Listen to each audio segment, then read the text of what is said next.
Video کو like کر کے آگے شیئر ضرور کر دینا۔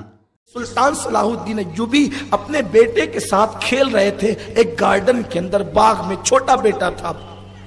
اب تو ہمارے پاس ٹائم بھی نہیں ہے بچوں کے ساتھ کھیلنے کے لیے، ہم نے اپنے بچوں کو لگا دیا ہے کہیں، ان کے لیے اپنے پاس کوئی ٹائم نہیں ہے، لیکن ان کو بھی ٹائم دو، وہ اللہ کی امانت ہے، ان کو بھی ٹائم دو، تم ٹائم دو گے تو صحیح رہنمائی ہوگی۔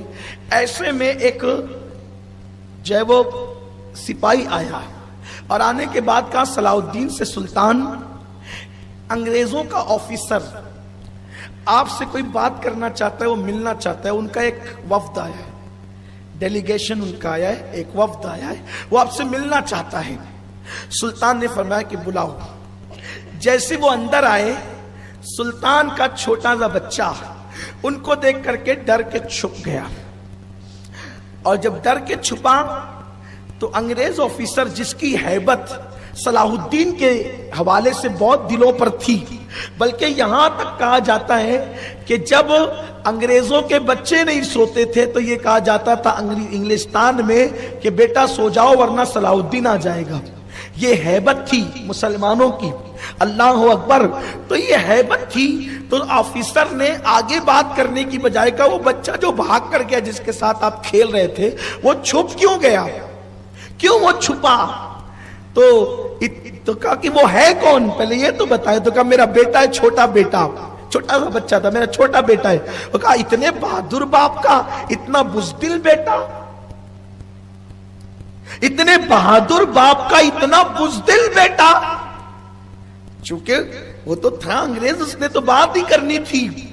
صلاح الدین اپنے بیٹے کو خوب جانتے تھے، مسکرا کے کہا ذرا اس کی بزدلی کی وجہ تو اس سے پوچھ لے، کیا وجہ ہے اس کی بزدلی کی، کیوں ڈر کے چھپ گیا؟ مجھے بھی حیرت ہے۔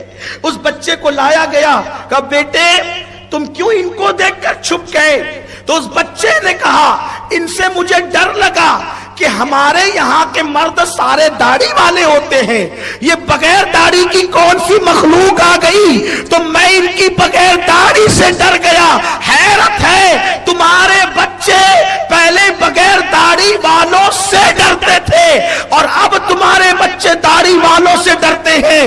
فرق کیا ہے؟ وہ جب پیدا ہوتے تھے دادا کو داڑھی پہ دیکھتے تھے، باپ کو داڑھی پہ دیکھتے تھے، چچا کو داڑھی پہ دیکھتے تھے، پپا کو داڑھی پہ دیکھتے تھے، سب کو داڑھی پہ دیکھتے تھے۔ تو بچپنے سے مائنڈ بنتا تھا کہ جو مرد ہوتے ہیں وہ داڑھی والے ہوتے ہیں، اس لیے وہ بغیر داڑھی والے سے نہیں ڈرتے تھے۔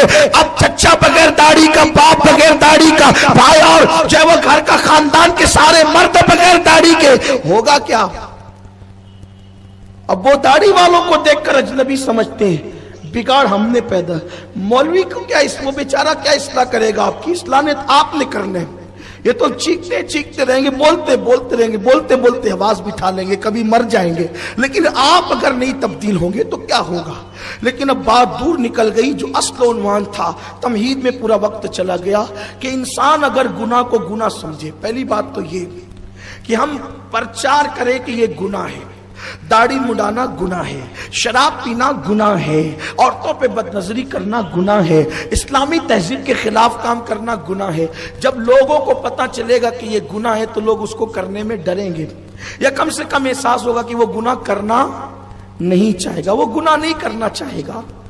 تو اب آدمی اگر گناہ کرنا نہیں چاہے، گناہ سے بچنا چاہتا ہے لیکن بچ نہیں پاتا، تو اب وہ کرے کیا کہ وہ گناہ سے بچے؟ بس اصل عنوان آج کا یہی۔ اتنے سارے گناہ ہیں تو اس کے اتنے سارے علاج بھی تو ہوں گے بچنے کے لیے، سارے علاج تو ہم کر نہیں سکتے۔ ایک ہی علاج، ہر گناہ کا، ہر گناہ کا، ہر گناہ کا، ہر گناہ کا، ہر گناہ کا ایک ہی علاج۔ کیا؟ قرآن کہتا ہے ان الصلاۃ تنہا عن الفحشاء والمنکر۔ سبحان اللہ، سبحان اللہ۔ یوں تو قرآن ہی میں کوئی شک نہیں، جس قرآن میں کوئی شک نہیں، اب وہ قرآن کہتا ہے بے شک۔ سبحان اللہ، سبحان اللہ۔ آغاز کہاں سے ہو رہا ہے؟ انا، بے شک، الصلاۃ، نماز،